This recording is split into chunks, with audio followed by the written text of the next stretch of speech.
Hi friends, எல்லோருக்கும் வணக்கம். எல்லோரும் எப்படி இருக்கீங்க? நல்லா இருக்கீங்களா? இன்றைக்கி நம்ம அடுத்த பாட்டு தான் பார்க்க போகிறோம். அதுக்கு முன்னாடி நீங்கள் நம்ம சேனலுக்கு ஃபஸ்ட் டைம் வரவங்க இருந்தீங்கன்னா மறக்காமல் சேனலை சப்ஸ்கிரைப் பண்ணிக்கோங்க. அப்போ ரொம்பவே முக்கியமான விஷயம் அப்படி என்னன்னு கேட்டிங்கன்னா, வீடியோவை ஸ்கிப் பண்ணாமல் பாருங்கள் ஃப்ரெண்ட்ஸ். அப்போ தான் நான் போடுற கதையில் சொல்கிற விஷயங்கள் உங்களுக்கு கிளியராக புரியும். வாங்க கதைக்குள்ளே போகலாம் ஃப்ரெண்ட்ஸ்.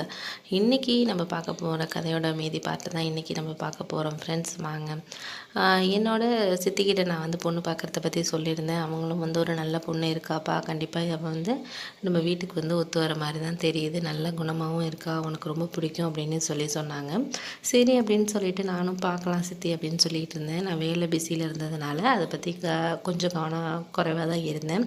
அதுக்கப்புறம் சித்தி வந்து நான் வேலையில் இருந்தப்போ எனக்கு வந்து ஃபோன் பண்ணாங்க. இது மாதிரி நான் இன்றைக்கி பொண்ணு வீடு பார்க்க போவோம், வரியா அப்படின்னு சொல்லி கேட்டாங்க. நான் வந்து சரி வரேன் அப்படின்னு சொல்லிட்டு அப்புறம் வந்தேன். அப்பா வந்து எப்போதுமே என்னோடய விஷயம்னா எதுவுமே வரமாட்டார் அப்படிங்கிறது தெரியும். அதனால் வந்து சரி அம்மா கிட்ட வந்து நம்ம அம்மாவும் இல்லை, சித்தி தான் நமக்கு அப்படிங்கிறதுனால அவங்கள மட்டும் அழைச்சிட்டு சித்தியும் நான் அப்புறம் எங்கள் வீட்டில் பக்கத்தில் ஒரு ரிலேட்டிவ் அழைச்சிட்டு நாங்கள் போனோம் பொண்ணு பார்க்குறதுக்கு. எனக்கு வந்து பொண்ணை ரொம்ப பிடிச்சிருந்துச்சு. அவங்க ஃபேமிலியும் நல்ல ஃபேமிலியாக இருந்தாங்க. ரொம்ப ஒரு நல்ல பேசு, எல்லாருமே வந்து ஒரு அனுசரித்து போகிற மாதிரி நல்ல ஒரு குணமான பொண்ணு மாதிரி தான் தெரிஞ்சிச்சு. அவங்க பேசுகிற விதத்துலேயே ஏதோ ஒரு டிகிரி படிச்சிருந்தாங்க போல இருக்குது. அந்த பொண்ணு வந்து நான் வந்து அவங்கக்கிட்ட தனியாக பேசணும் அப்படின்னு நான் சொன்னேன். அதுக்கு வந்து சரி அப்படின்னு சொல்லிட்டு அவங்க அம்மா அப்பாவும் சொன்னாங்க. சரி அப்படின்னு சொல்லிட்டு நாங்கள் போய் பேசினோம். அப்போ வந்து அவங்க என்ன சொன்னாங்கன்னா, என்ன உங்களுக்கு பிடிச்சிருக்கா என்ன அப்படின்னு கேட்டாங்க. அதுக்கு நான் சொன்னேன், உங்களை எனக்கு ரொம்ப பிடிச்சிருக்குங்க, ஒன்றும் பிரச்சனை இல்லை. ஆனால் வந்து என்னோடய ஃபேமிலியை பற்றியும் நீங்கள் தெரிஞ்சுக்கணும். எனக்கு அம்மா கிடையாது, அப்பா மட்டும்தான். நாங்கள் சின்ன வயசாக இருக்கப்பயே அம்மா வந்து இறந்துட்டாங்க. அதுக்கப்புறம் 2வது மேரேஜ் பண்ணி தான் சித்தி அவங்களுக்கு ஒரு பையன் இருக்கான். எங்களோட வாழ்க்கை இதுதான். எங்கள் சிஸ்டர் வந்து நல்லபடியாக நாங்கள் கல்யாணம் பண்ணி கொடுத்துருக்கோம் அப்படின்லாம் சொல்லி நான் எங்களோட ஃபேமிலியை பற்றி நான் சொன்னேன். அதெல்லாம் வந்து உங்கள் சித்தி ஏற்கனவே வந்து என்கிட்ட சொல்லிட்டாங்க. அதை பற்றியெல்லாம் நீங்கள் ஒன்றும் கவலைப்பட தேவையில்ல, எனக்கு எல்லா விஷயமும் தெரியும். நீங்கள் அம்மா இல்லாமல் வளர்ந்துருக்கீங்க, சித்தி உங்களை நல்லாவே பார்த்துக்கிட்டு இருக்காங்க, அப்படிலாம் எனக்கு தெரியுங்க அப்படின்னு சொன்னாங்க. சரி ஓகே அப்படின்னு சொல்லிட்டு நானும் வந்து என்னென்னா ரொம்பவே சந்தோஷமாக இருந்துச்சு. ஏன் அப்படின்னா நம்மளுக்கு ஏற்ற ஒரு பொண்ணு தான் கிடச்சிருக்காங்க. ஏன்னா நம்மளோட விஷயங்கள் வந்து தெரிஞ்சாலும் அதை வந்து ஒரு முகம் சொல்லிக்காமல் சில விஷயங்களை வந்து ஏற்றுக்கிற மனசு ஒரு சில பேருக்கு மட்டும்தான் இருக்கும். அது வந்து எல்லாராலையும் வந்து அந்த குணம் இருக்கிறது கஷ்டம் அப்படிங்கிறது உண்மைதான். அதனால சரி அப்படின்னு சொல்லிட்டு நானும் வந்து எனக்கு ரொம்ப சந்தோஷமாயிடுச்சு. சரி எனக்கும் பொண்ணை பிடிச்சிருக்கு அப்படின்னு சொல்லிட்டு கல்யாணத்தை எப்போ வச்சுக்கலாம் அப்படின்னு கேட்டாங்க. ஒரு 3 மாதம் கழித்து வச்சுக்கலாம், ஏன்னா எனக்கு கொஞ்சம் வேலைகள் வந்து அதிகமாக இருக்கிறதுனால இப்போதைக்கு வந்து கொஞ்சம் பண்ணுறது கொஞ்சம் கஷ்டம், ஒரு 3 மாதம் கழித்து வச்சுக்கலாம் அப்படின்னு சொல்லிட்டு எங்கள் சித்திகிட்ட சொன்னேன். அவங்களும் வந்து சரி அப்படின்னு சொல்லிட்டு பொண்ணு வீட்டில் எல்லாமே பேசி முடிவெடுத்துட்டாங்க.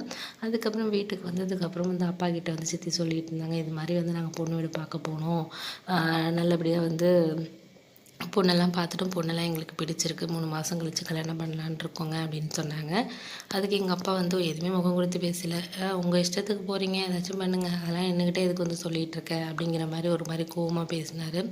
எனக்கு ரொம்ப மனசு கஷ்டமாக இருந்துச்சு. என்ன அப்படின்னா ஒரு பையனுக்கு ஒரு முதல் முறையாக ஒரு வீட்டில் வந்து ஒரு விசேஷம், பையனுக்கு கல்யாணம் நடக்குது அப்படிங்கிறப்போ அவருக்கு பிடிச்சிருந்தாலும் பிடிக்கலனாலும் ஒரு மனசுக்கானாச்சும் ஒரு ஒப்புக்காகனாச்சும் அவங்க வந்து நம்மக்கிட்ட வந்து நல்ல விதமாக பேசியிருந்துருக்கலாம். சித்திக்கிட்ட சரி வா பார்க்கலாம் அப்படின்னு கூட சொல்லியிருந்துருக்கலாம். ஆனால் அவர் வந்து எதையுமே வந்து ஒரு முகம் கொடுக்காம பேசினது வந்து எனக்கு ரொம்பவே கஷ்டமாக இருந்துச்சு. அன்றைக்கி நைட்டு ஃபுல்லாக எனக்கு தூக்கமே வரல. எனக்கு எங்கள் அம்மா நினைப்பு தான் இருந்துச்சு. என்ன அப்படின்னா நம்ம அம்மா இருந்திருந்தால் நம்ம அப்பா வந்து இந்த அளவுக்கு நம்மக்கிட்ட நடந்திருப்பாரா அப்படிங்கிற ஒரு நினைப்பு தான் இருந்துச்சு. இருந்தாலும் இதுவும் கடந்து போகும், எல்லாம் சரி பண்ண வேணும் அப்படின்னு நினச்சிக்கிட்டு மறுநாள் நான் எப்போதும் போல் வேலைக்கு கிளம்பி நான் போனேன். நல்லபடியாக வந்து சரி நம்ம இன்றைக்கி நல்லபடியாக வேலை பார்க்கணும் அப்படிங்கிற ஒரு விஷயத்தை நோக்கி தான் நான் போனேன்.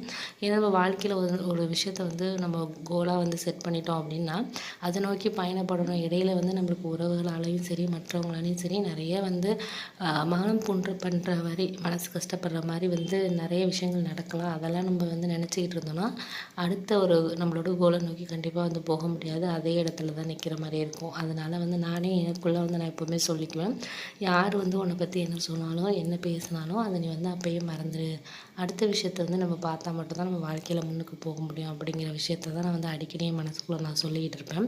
அதே மாதிரி தான் நான் அன்றைக்கும் சரி நம்ம அப்பா பேசினா பேசட்டும், அவராக ஒரு நாள் நம்மளை பற்றி புரிஞ்சுக்குவார், கண்டிப்பாக நம்மளோட அருமை அவருக்கு தெரியும், அன்னைக்கு வந்து நம்ம எல்லாமே பார்த்துக்கலாம் அப்படிங்கிற மாதிரி நான் சொல்லிகிட்டு இருந்தேன். அன்றைக்கி வேலைக்கு கிளம்பி போனேன். இப்போ சித்தி சொன்னாங்க, கொஞ்சம் மளிகை ஜாமான்லாம் வாங்கணும்ப்பா, வாங்கிட்டு வந்துடுறியா அப்படின்னு சொன்னாங்க. சரி அப்படின்னு சொல்லிட்டு லிஸ்ட்டை வாங்கிட்டு போனேன். அப்புறம் வேலைக்கு போயிட்டு நல்லபடியாக வந்து முடிஞ்சுட்டு வீட்டுக்கு ஜாமான் வாங்கிட்டு வந்தேன். அப்போ என் தம்பி வந்து ஒரு பிரச்சனை பண்ணி வச்சுருந்தான். அது என்னென்னா, அவன் வந்து ஃப்ரெண்டுக்கிட்ட ஏதோ காசு வாங்கியிருந்தான் போல இருக்குது. ஆனால் கொடுக்கல. அந்த பையன் வந்து வீட்டில் சத்தம் போட்டிருப்பான் போல இருக்குது. அதனால வந்து எங்கள் சித்தி வந்து அவனை திட்டிகிட்டு இருந்தாங்க. நீ எப்போ தான் திருந்த போறியோ, ஏன்டா அப்படி பண்ணிக்கிட்டு இருக்க, உன் அண்ணனை பார்த்து கூட நீ திருந்த மாட்டேங்கிறான், அவன் எவ்வளோ பொறுப்பாக இருக்கான் அப்படி இப்படின்னு பேசிக்கிட்டு இருந்தாங்க. அடுத்தது என்ன நடந்துச்சுங்கிறத நான் அடுத்த பாட்டில் சொல்கிறேன் ஃப்ரெண்ட்ஸ். இந்த வீடியோ உங்களுக்கு பிடிச்சிருந்தா வீடியோ லைக் பண்ணிவிடுங்க ஃப்ரெண்ட்ஸ். வீடியோவுக்கு சப்ஸ்கிரைப் பண்ணிவிடுங்க. தேங்க்யூ.